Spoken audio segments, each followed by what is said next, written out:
Voltamos ao som do mestre Caçulinha, que esbanja talento esse cara, né? Obrigado, irmão. Obrigado a você.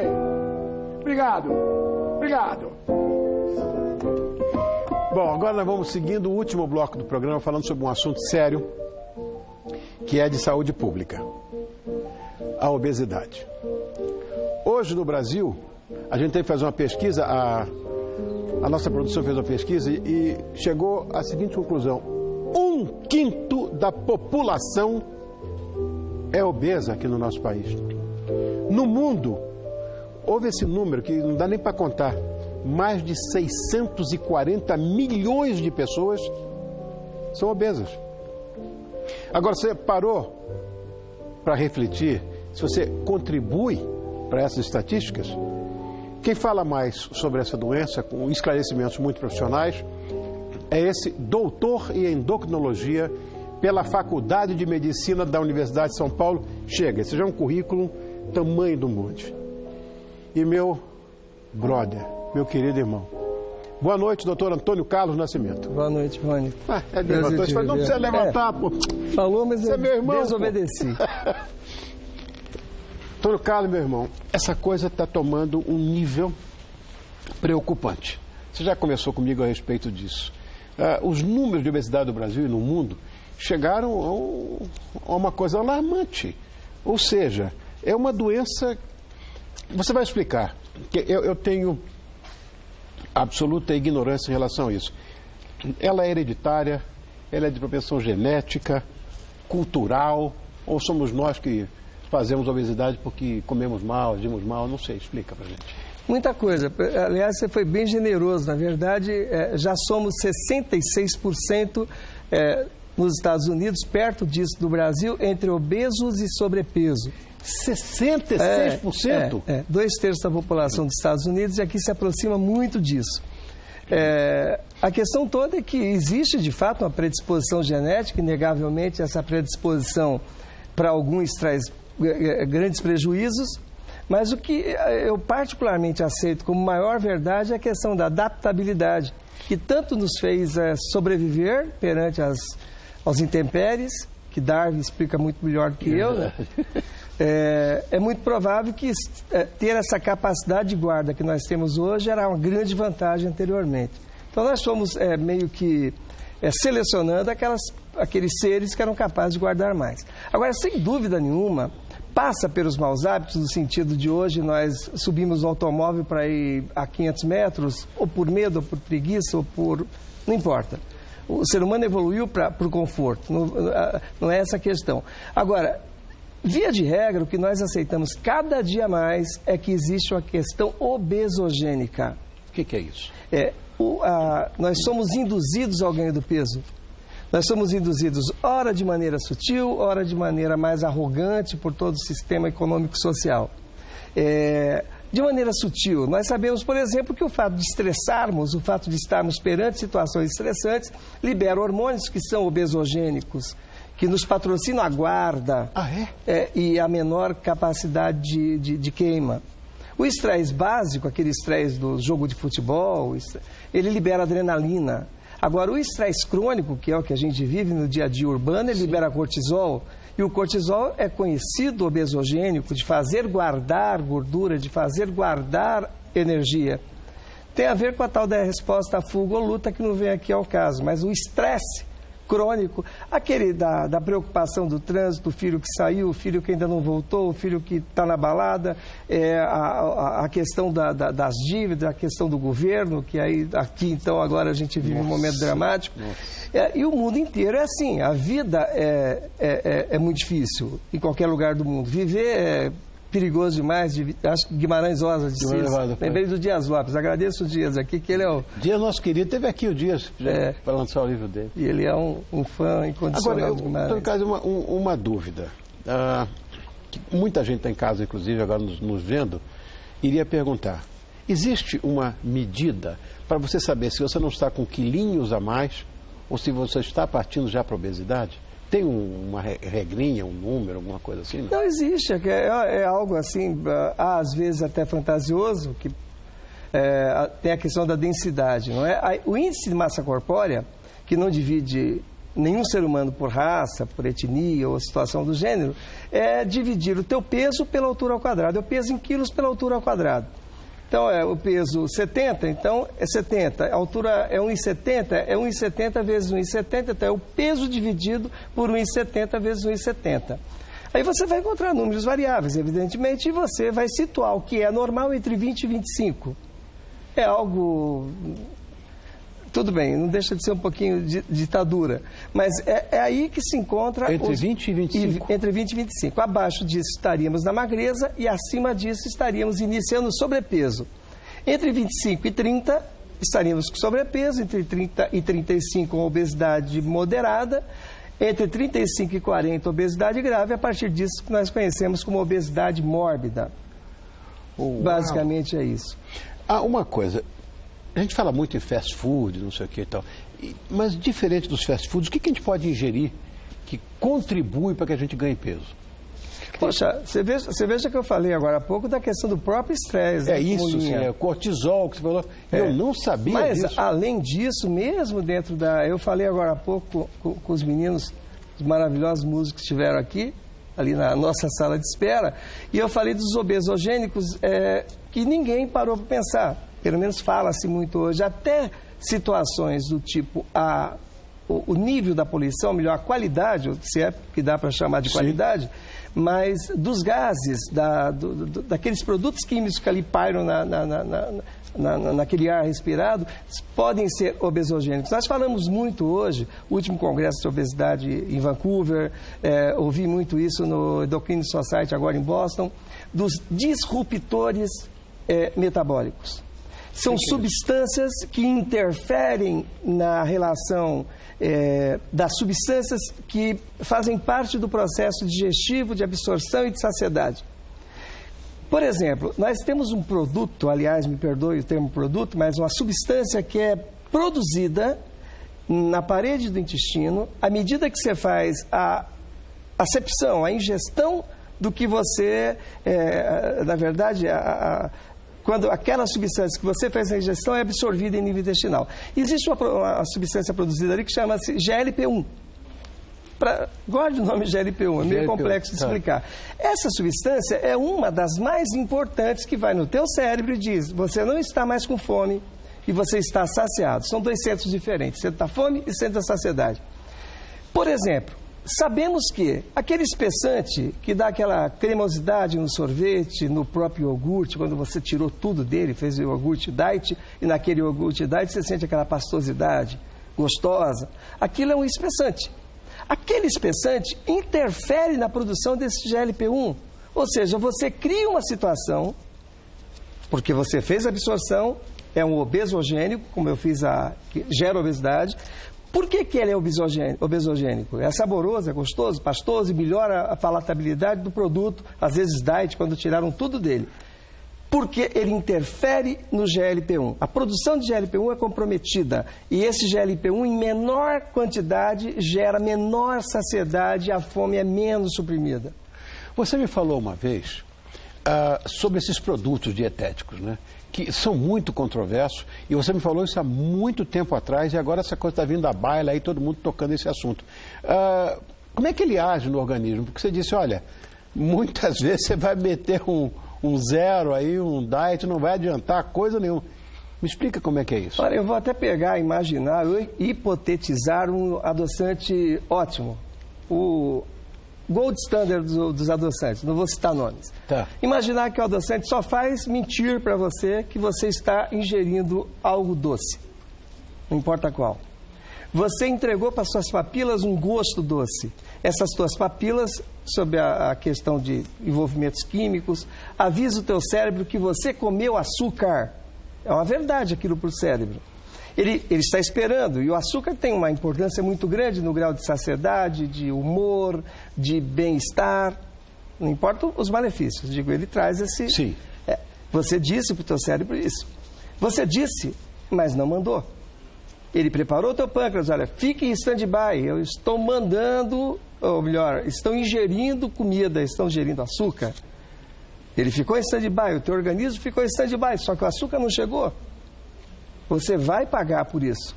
Você pode não comer o açúcar, porque nem açúcar você tem em casa, mas você vai comer mais o pão, você vai comer mais a fruta, você vai compensar. Com açúcar, que o pão é que açúcar. Gere, exatamente, massa que gere açúcar. Fruta tem frutose. Exatamente. Essa já é uma situação. Tanto é que eu tenho um estudo clássico de Pittsburgh, há uns 6, 7 ou 10 anos atrás, que foi o primeiro, eu agora há pouco também falei sobre ele, eles fizeram... você sabe que os ratinhos você consegue criar, ou melhor, gerar camundongos iguais, geneticamente, em todos os aspectos eles são iguais. Pegaram a quantidade deles, eu vou hipotetizar aqui 60, e puseram 30 em cada gaiola, e por 4 ou 6 semanas, me foge agora, eles deram alimento à vontade para esses 2 grupos de rato. O alimento era um só, era iogurte. E a única diferença para essas 2 gaiolas, 30 e 30 camundongos, era que essa era com adoçante e essa era com açúcar. Ao final desse estudo, pesaram de novo, já tinham pesado inicialmente, voltaram a pesar esses ratinhos. Para a surpresa de todos, muito mais gordos estavam aqueles ratinhos que tinham comido o iogurte com adoçante. Essa mentira do cérebro, ela te cobra muito caro. Você acaba... Tem um outro estudo clássico, agora também me permita falar dele, que é novo, tem menos de um mês, que foram abordar gestantes, e que gestantes que substituíam a bebida adocicada por adoçantes artificiais. E o outro grupo tomava o que queria, fazia o que queria. Ainda que não estejamos questionando o peso destas obesas, ou não obesas, as crianças, produto dessas gravidezes, após 1 ano, ou melhor, no primeiro aniversário, filhos das mães que tomavam as bebidas adoçadas com artifício, os sweets ou os adoçantes artificiais, os filhos dessas mães apresentavam sobrepeso ao final do primeiro ano. Enquanto aqueles filhos da mãe, que, aliás, fica forte isso, né? Filhos de mães, né? Fica mais bonito, que tomavam bebidas que queriam, não apresentavam esse grau de sobrepeso ao final do primeiro ano. Meu Deus do céu. Nós temos muitos indicativos. Mas tem algum adoçante que seja melhor que o outro, não? Não, talvez possamos dizer que a estévia, por ser um produto natural, ainda que seja um pouquinho amargo por conta da clorofila, seja o mais natural. Ou a sucralose, por ter origem no próprio açúcar, seja menos danoso, não seja metabolizado, o tempo vai nos dizer. Mas eu peguei inicialmente e hipotetizei que existisse um adoçante perfeito que só mentisse para o nosso cérebro. Não tem, né? Não tem, mas eu digo, se você é diabético... sim, aí é diferente. Achamos que é diferente. Eu sempre digo que a bebida, e eu lembro que tinha uma propaganda de uma água há muito tempo atrás, que eu vou fazer 53, né? E é um menino. É um menino de tudo. E eu lembro que tinha a bebida que Deus deixou, né? Você lembra disso, né? Era água. E é verdade. Ainda acho que a grande bebida, afora o nosso vinho, é água. É água. Ele falou afora o nosso vinho porque ele é meu professor de Borgonha. Os caras sabem tudo de Borgonha. Agora, mais de 70% dos pacientes obesos também apresentam a chamada esteatose, né? Que é a gordura no fígado. Por que isso? É uma doença tão numerosa assim? Olha... É perigoso o esteatose? Muito perigoso. Aliás, se a gente tiver algum tempo para falar disso, é bem interessante. Porque eu tenho esteatose. Você... Pequenininha, já tenho. A esteatose, ela é muito comum.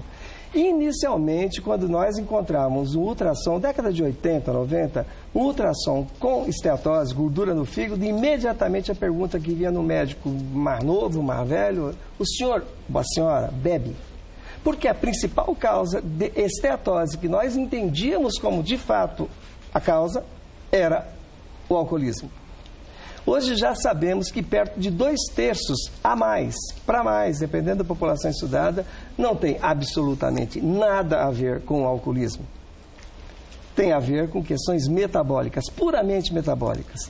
E basicamente no cerne, dentro da caixa de Pandora dessa específica doença esteatose hepática, que é mais uma consequência do que uma doença propriamente dita, é a partir da intolerância à glicose, ou mais exatamente, a incapacidade da insulina funcionar bem. Quanto mais peso nós tivermos, mais dificuldade a insulina tem de agir. Nós chamamos isso de intolerância à glicose já no prefácio do diabetes. Mas podemos não estar no prefácio do diabetes e a insulina ter dificuldade à ação. Isso, na verdade, é a principal causa da obesidade visceral, aquela que está dentro, que é a pior, a mais danosa, não vamos entrar no mérito agora. Sim. E dentro dessas vísceras nós temos o nosso fígado. 2/3 a mais é exatamente isso. Agora, pasme, Rony, 10%, estatísticas americanas, 10% de crianças e adolescentes americanos já possuem esteatose hepática. Que? E 30% da população dos Estados Unidos possui esteatose hepática. E sobrepeso e obesidade, dependendo da estatística do estudo, entre 50% e 70% desses pacientes com sobrepeso ou com obesidade possuem esteatose hepática. Ela não é tão inocente assim. A probabilidade, se os cuidados não forem tomados, de evolução para o processo que nós chamamos de esteatohepatite, que é quando a gordura dentro dessa célula hepática começa a trazer prejuízo funcional, a lesar a célula hepática, é um percentual relativamente grande que ocorre, não é imenso, mas perto de 10% a 20% dos pacientes com esteatose evolui para esteatose com hepatite, e perto de 10% a 20% desses que evoluem com hepatite por causa da gordura no fígado, evolui para cirrose. É um quadro muito grave. Meu Deus, e tem tratamento para isso, Antônio Carlos? O tratamento é sempre na causa. O tratamento, se é sobrepeso ou obesidade, nós vamos tratar exatamente isso. Se é a questão do diabetes, vamos deixar o diabetes em níveis ótimos, otimizar o tratamento do diabetes. E se existe a possibilidade de que a esteatose não seja alcoólica, não seja metabólica, mas seja infecciosa. Os processos de hepatite C, que vivem escondidos dentro da nossa população, ou da hepatite B crônica também, pode gerar movimentos metabólicos, interferir nessa ótica e fazer com que o fígado seja gorduroso. Se o médico recebe um paciente com esteatose hepática, fígado gorduroso, ele deve investigar a epidemiologia. Ele deve saber, você bebe, tem que perguntar, de fato não tem nada de errado. Investigar a possibilidade que essa pessoa tenha doença infecciosa crônica, hepatite B ou C ou outra, e provavelmente, na maciça maioria das vezes, ele vai encontrar o caminho de destrinchar o perfil metabólico do paciente. Ele provavelmente tem uma incapacidade de ação da insulina. E essa incapacidade de ação da insulina, à medida que engordamos, independentemente da pessoa, ela é piorada. A insulina tem muita dificuldade de agir. E tendo dificuldade de agir, por causa da obesidade, que ela cria um ciclo vicioso, né? E faz com que haja maior produção de insulina. Ela continua tendo maior ganho de peso. Você acaba exaurindo a capacidade funcional desse pâncreas e com isso você acaba gerando o pré-diabetes, daí por diante chegar ao diabetes é muito fácil. Eu perguntei se tinha tratamento para esteatose, claro, o dever de ofício, porque eu tenho. Quando a gente fala em tratamento, não são poupadas as pesquisas, né? E você é uma pessoa que vive ligada nessas histórias aí pelo mundo inteiro, de pesquisa e tal, enfim, dessas reuniões que você faz aí pelo mundo. Mas recentemente um aliado foi descoberto, que não sei se é verdade, se é mito, que é o mesmo princípio ativo que controla a diabetes, pode ser para controlar a obesidade. Exatamente. Lembra que eu falei no início do nosso bate-papo aqui, eu falei do GLP-1? Sim. Que vai lá é o GLP-1. Existem alguns, e eu particularmente tenho a mão muito grande por ter estudado muito essa substância, a liraglutida, que inicialmente, em 2011, foi lançada no mercado para o diabetes tipo 2. Nós já sabíamos que ele trazia emagrecimento. Os estudos estavam evoluindo para essa definição. E agora nós já temos essa liraglutida, já com outro nome fantasia, ainda que seja o mesmo medicamento. Sim. A empresa sabiamente utilizou um outro nome, para o tratamento da obesidade. Por quê? Porque esse GLP-1 é aquilo que eu disse. Fisiologicamente ele existe e ele é muito deturpado, ou é corrompida a produção e a ação dele por alguns produtos e algumas situações orgânicas. E esse GLP-1, além de agir de maneira importante com relação ao controle de peso, na ajuda, é o mais novo tratamento sem dúvida nenhuma, ele faz com que também tenham um melhor perfil, e nós não sabemos exatamente se é só por diminuir a ingestão alimentar ou se tem uma ação específica em nível hepático, parece que sim, cada vez mais é deduzido isso. Ele de fato é o medicamento, toda essa classe de GLP-1, o liraglutida é um deles, é o Victoza ou Saxenda, ele age também no fígado. Eu, quando estudei em mim mesmo, fiz 2 anos de tratamento com medicamento por causa da minha esteatose hepática. E eu tive em mim esse resultado espetacular. Então, na verdade, eu acabei aprendendo por estar participando e vendo o que faziam já pelo mundo afora.